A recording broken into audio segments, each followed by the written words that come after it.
दोस्तों, जरा एक पल रुक कर सोचिए। क्या आपने कभी महसूस किया है कि साल में कुछ दिन ऐसे आते हैं जब सब कुछ सामान्य होते हुए भी मन के अंदर कुछ ठीक नहीं लगता? बिना वजह बेचैनी, पुरानी बातें अचानक याद आना, कुछ फैसलों पर पछतावा और कभी कभी तो ऐसा लगना जैसे जिंदगी हमसे कोई सवाल पूछ रही हो। 17 फरवरी को फाल्गुन की अमावस्या है और यही वो दिन है जब ज्यादातर लोगों को ये एहसास होता है, लेकिन वे समझ नहीं पाते कि क्यों। लोग कहते हैं आज मन अजीब है, आज काम में मन नहीं लग रहा, आज कुछ भारी सा लग रहा है। लेकिन सच ये है कि ये दिन साधारण नहीं होता। फाल्गुन की अमावस्या साल का वो मोड़ है जहां समय पीछे भी देखता है और आगे भी। इसीलिए इस दिन इंसान का मन अपने आप पीछे की तरफ लौटने लगता है। वो बातें याद आती हैं जिन्हें हम महीनों से टालते आ रहे थे। वो लोग याद आते हैं जिनसे हमने ठीक से विदा भी नहीं ली थी। पुराने समय में बुजुर्ग इस दिन बहुत संभल कर रहते थे। वे न ज्यादा बोलते थे, न ज्यादा बहस करते थे। उनका मानना था आज का दिन शब्दों का नहीं, सोच का है। फाल्गुन की अमावस्या किसी को डराने के लिए नहीं आती, लेकिन जो इसे हल्के में लेता है उसे समय बाद में भारी पड़ जाता है। शास्त्रों में लिखा है कि इस दिन चंद्रमा दिखाई नहीं देता और जब चंद्रमा नहीं होता तो मन का नियंत्रण ढीला पड़ जाता है। इसीलिए आज के दिन क्रोध जल्दी आता है, भावनाएं तेज होती हैं और इंसान बिना सोचे समझे कई ऐसी बातें कर बैठता है जिनका असर बाद में दिखाई देता है। बहुत कम लोग जानते हैं कि फाल्गुन की अमावस्या साल के अंत की अमावस्या होती है, यानी एक पूरा चक्र समाप्त होने वाला होता है। और जब भी कोई चक्र समाप्त होता है तो हिसाब लिया जाता है। हिसाब पैसों का नहीं, कर्मों का। आपने इस साल क्या बोया, किसे दुख पहुंचाया, किसे नजरअंदाज किया और कहां आपने सही होते हुए भी चुप रहना चुना। इन सब का असर इसी समय उभरने लगता है। इसीलिए कुछ लोगों की जिंदगी में इसी अमावस्या के आसपास रुकावटें दिखने लगती हैं और कुछ लोगों को अचानक कोई रास्ता दिखाई देने लगता है। फाल्गुन की अमावस्या ना तो सजा देती है ना ही इनाम, ये बस सच सामने रख देती है और सच से सामना हर किसी को पसंद नहीं होता। इसी दिन पूर्वजों की याद अचानक मन में आती है, बिना बुलाए, बिना वजह। ऐसा माना जाता है कि इस अमावस्या पर पूर्वज इंसान के कर्मों को देखते हैं, उसके शब्द नहीं। इसीलिए इस दिन दिखावा काम नहीं करता, सिर्फ भाव मायने रखता है। आज मैं आपको एक पौराणिक कथा सुनाने वाला हूं जो फाल्गुन की अमावस्या से जुड़ी है। लेकिन मैं आपसे एक बात कहना चाहता हूं, इस कथा को बीच में छोड़कर मत जाना, क्योंकि यह कहानी आपको डराने के लिए नहीं है, यह आपको जगाने के लिए है। इस कथा में एक ऐसा मोड़ आएगा जहां आपको अपनी ही जिंदगी की झलक दिखाई देगी और जो व्यक्ति उस झलक को पहचान लेता है उसके लिए फाल्गुन की अमावस्या एक साधारण तिथि नहीं रहती। अगले भाग में कथा शुरू होगी और यहीं से असल अर्थ सामने आएगा। अब फैसला आपके हाथ में है, या तो इसे एक और वीडियो समझकर सुनिए या एक संकेत समझकर। अगर आप इस वीडियो को शुरू से अंत तक पूरा ध्यान लगाकर देख लेते हैं तो फाल्गुन की अमावस्या आपके लिए सिर्फ पंचांग की एक तारीख नहीं रहेगी। यह आपको एक ऐसा संकेत समझ में आएगा जिसे अब तक आपने शायद नजरअंदाज किया हो। एक ऐसा इशारा जो यह बताएगा कि आपके जीवन में जो चीजें रुकी हुई हैं, जो प्रयास बार बार अधूरे रह जाते हैं, उनका कारण सिर्फ मेहनत की कमी नहीं बल्कि समय को न समझ पाना भी हो सकता है। इस वीडियो के अंत तक आप फाल्गुन की अमावस्या को डर या अंधविश्वास से नहीं बल्कि समझ, संकेत और अवसर के रूप में देखने लगेंगे और हो सकता है यहीं से आपके जीवन में एक नई शुरुआत हो जाए। बहुत प्राचीन समय की बात है। उत्तर दिशा में बसा एक समृद्ध राज्य था जहां खेत लहलहाते थे, बाजारों में चहल पहल रहती थी और लोग राजा को न्यायप्रिय मानते थे। उस राज्य का नाम इतिहास में भले ही छोटा रह गया हो, लेकिन वहां राज करने वाले राजा का नाम था धर्मकेतु। राजा धर्मकेतु बचपन से ही तेज बुद्धि का था। उसने शास्त्र पढ़े थे, नीति सीखी थी और युद्ध कला में भी निपुण था। राजगद्दी उसे विरासत में मिली थी, लेकिन उसने राज्य संभालने में कोई कसर नहीं छोड़ी। समय पर न्याय, समय पर दान और पर्व त्योहारों में भव्य आयोजन। राजा के इन गुणों के कारण प्रजा उसे आदर से देखती थी। लेकिन हर मनुष्य की तरह राजा के भीतर भी एक दोष धीरे धीरे पनप रहा था, अहंकार। राजा को लगने लगा था कि जो कुछ उसके पास है वह केवल उसकी योग्यता का परिणाम है। उसे अपने पूर्वजों का नाम तो याद था, लेकिन उनके त्याग और उनके आरण का भाव उसके मन से मिटता जा रहा था। वह ईश्वर का नाम लेता था, पर भीतर ही भीतर स्वयं को ही सबसे बड़ा मानने लगा था। समय बीतता गया। एक वर्ष जब फाल्गुन का महीना अपने अंत की ओर बढ़ा, राज्य में फाल्गुन अमावस्या का दिन आया। उस दिन राजमहल में विद्वानों और पुरोहितों को बुलाया गया। उन्होंने राजा से विनम्र स्वर में कहा, महाराज, आज फाल्गुन की अमावस्या है। यह आत्मचिंतन और संयम का दिन माना गया है। आज के दिन अधिक दिखावे से बचना चाहिए और शांत रहना चाहिए। राजा ने उनकी बात सुनी, लेकिन गंभीर नहीं हुआ। वह हल्का सा मुस्कुराया और बोला, हम रोज ही धर्म करते हैं, एक दिन के संयम से क्या बदल जाएगा। राज्य की प्रजा उत्सव चाहती है और राजा का कर्तव्य है कि वह उन्हें प्रसन्न रखे। राजा के आदेश से उसी रात राजमहल में भव्य उत्सव का आयोजन हुआ। दीपों से महल जगमगा उठा। नृत्य, संगीत और भोज का आयोजन होने लगा। चारों ओर उल्लास था, लेकिन उसी समय आकाश में चंद्रमा पूरी तरह अनुपस्थित था। अमावस्या की गहरी रात थी। उत्सव के शोर के बीच भी राजा के मन में अजीब सी बेचैनी थी। उसे स्वयं समझ नहीं आ रहा था कि क्यों बार बार उसका मन विचलित हो रहा है। फिर भी उसने इसे थकान समझकर नजरअंदाज कर दिया। रात गहरी हुई, उत्सव समाप्त हुआ। राजा अपने कक्ष में चला गया। जैसे ही उसने आंखें मूंद दी, उसे एक सपना आया। सपने में उसने खुद को एक लंबे सुनसान मार्ग पर पाया। वह मार्ग न तो महल जैसा था, न ही राज्य जैसा। चारों ओर धुंध और अंधकार था।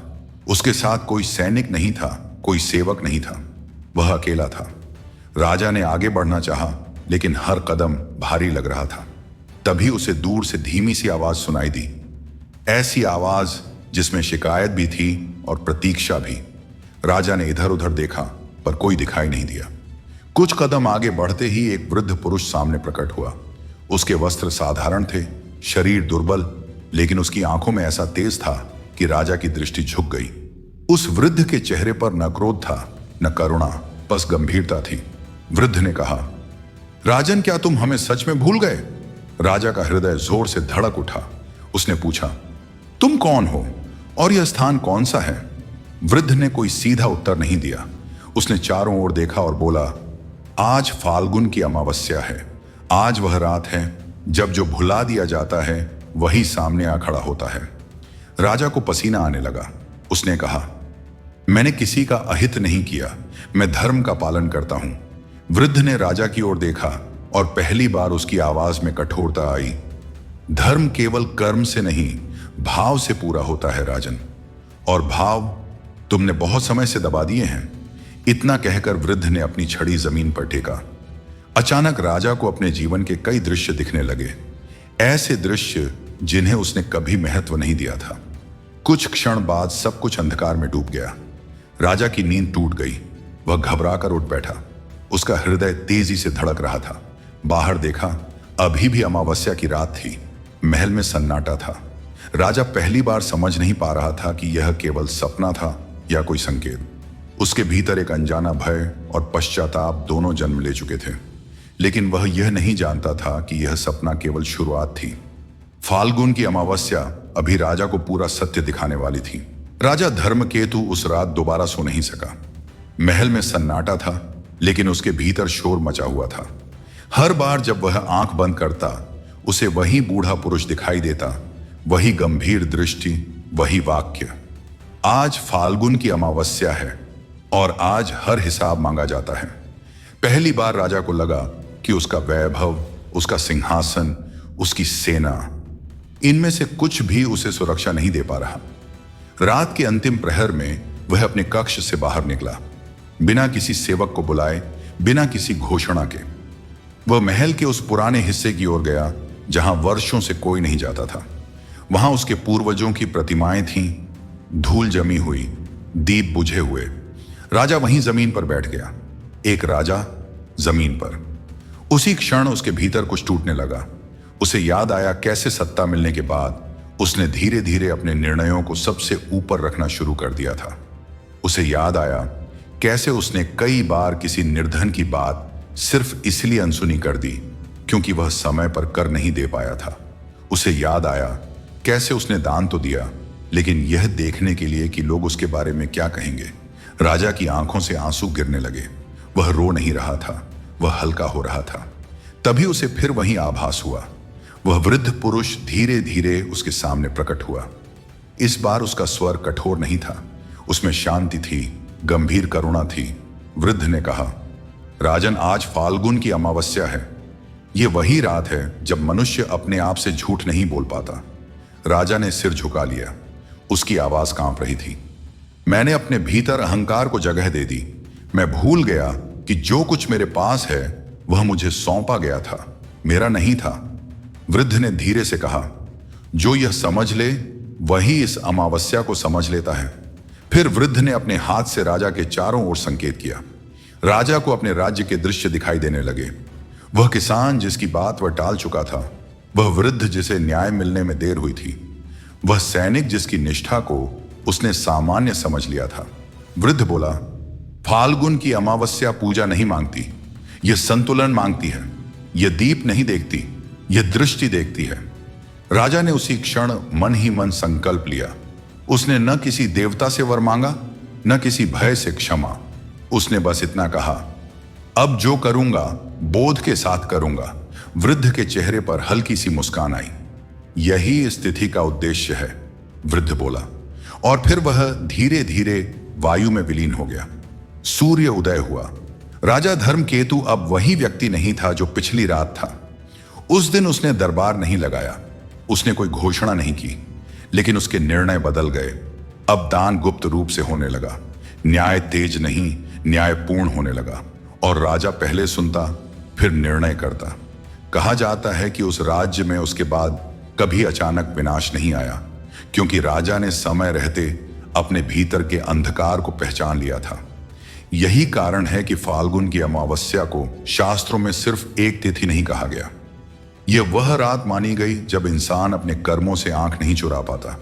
जो इस दिन स्वीकार कर लेता है उसके लिए आने वाला समय स्वयं रास्ता बना देता है, और जो इस दिन अहंकार में रहता है उसे समय खुद सिखाने आता है। इसलिए फाल्गुन की अमावस्या डरने की नहीं, समझने की रात है। एक ऐसी रात जो हर साल आती है, लेकिन हर कोई उसका अर्थ नहीं समझ पाता। दोस्तों, अब जरा एक पल के लिए रुककर सोचिए। इस कथा में जो कुछ आपने सुना वह केवल एक कहानी नहीं थी, बल्कि हमारे ही जीवन का आईना थी। देवदत्त कोई अलग इंसान नहीं था, वह हम सब जैसा ही था। मेहनत करता हुआ, परेशान होता हुआ, और फिर किस्मत को दोष देता हुआ। लेकिन फर्क तब पड़ा जब उसने एक तारीख को डर से नहीं, समझ से देखना शुरू किया। फाल्गुन की अमावस्या इसलिए विशेष नहीं है कि इस दिन अंधकार होता है, बल्कि इसलिए विशेष है क्योंकि यह दिन हमें अपने भीतर के अंधकार को देखने का अवसर देता है। शास्त्र कहते हैं कि इस दिन किया गया कर्म सीधे मन की गहराई तक असर करता है। जो हम इस दिन छोड़ देते हैं वह सच में पीछे छूट जाता है। इसलिए अगर आप सच में चाहते हैं कि आपकी जिंदगी में रुकी हुई चीजें आगे बढ़ें, तो इस फाल्गुन अमावस्या पर कोई बड़ा दिखावा मत कीजिए। बस इतना कीजिए, किसी जरूरतमंद को सच्चे मन से कुछ दीजिए, अपने अंदर की एक गलत आदत छोड़ दीजिए, और भगवान से कुछ मांगने से पहले दिल से धन्यवाद कह दीजिए। और एक बात हमेशा याद रखिए, इस दिन किसी को अपमानित मत कीजिए, किसी गरीब या कमजोर को हल्का मत समझिए, क्योंकि शास्त्र कहते हैं कि इस दिन किया गया अहंकार बरसों तक पीछा करता है। हो सकता है आज की यह बात आपको छोटी लगे, लेकिन यही छोटी बातें कल बड़े बदलाव का कारण बनती हैं। अगर यह कथा आपके दिल को जरा सा भी छू गई हो तो इसे अपने तक सीमित मत रखिए, इसे आगे बढ़ाइए, क्योंकि हो सकता है किसी और की जिंदगी में यही बात समय पर पहुंच जाए। और जाते जाते बस इतना ही कहूंगा, फाल्गुन की अमावस्या से डरिए मत, उसे समझिए, क्योंकि जब इंसान समय को समझ लेता है तो समय भी इंसान का साथ देने लगता है। यह कथा केवल मनोरंजन और आध्यात्मिक संदेश के उद्देश्य से बनाई गई है। इसमें दर्शाए गए सभी पात्र और घटनाएं काल्पनिक हैं। किसी भी व्यक्ति, समाज या भावना को ठेस पहुंचाना उद्देश्य नहीं है।